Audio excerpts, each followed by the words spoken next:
வெளிநாட்டுல வேலை, வெக்கேஷனுக்கு வீட்டுக்கு வந்துட்டு போறான்.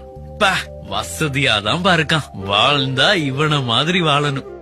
இது வெளிநாட்டுல வேலை பாக்குற ஒருத்தரை பார்த்து நம்ம எல்லாம் சாதாரணமா பேசிக்கிற ஒரு விஷயம். ஆனா நம்ம கொடுக்கிற இந்த வார்த்தைகளுக்கு பின்னால அவங்க உழைப்புல இருக்கிற வலியும் சோகமும் என்னன்னு நமக்கு எப்பவுமே தெரியாது. ஒருவேளை நம்ம அந்த இடத்துல இருந்தா தெரிஞ்சுக்க வாய்ப்பு இருக்கு. பெத்தவங்க, கட்டுன பொண்டாட்டி, தாம் பெத்த புள்ளன்னு எல்லாரையும் விட்டுட்டு உலகத்துல எங்கேயோ ஒரு மூலையில இருந்து அனாதை மாதிரி வேலை செஞ்சுக்கிட்டு இருக்கான். இந்த தியாகம் எல்லாமே அவனுக்குன்னு நினைக்கிறீங்களா? கண்டிப்பா இல்ல. தான் குடும்பம் நல்லா இருக்கணும், தன்னோட குடும்பத்துல உள்ள எல்லாருமே சந்தோஷமா இருக்கணுங்கிறதுக்காக தான் தன்னோட சந்தோஷத்தை தொலைச்சிட்டு தனியா இருந்து வேலை செஞ்சிட்டு இருக்கான். வெளிநாட்டுல வேலை செய்யற எல்லாருமே வசதியாதான் வாழ்றாங்கன்னு எப்போதுமே நினைக்காதீங்க. ஒவ்வொருத்தர் பின்னாலையும்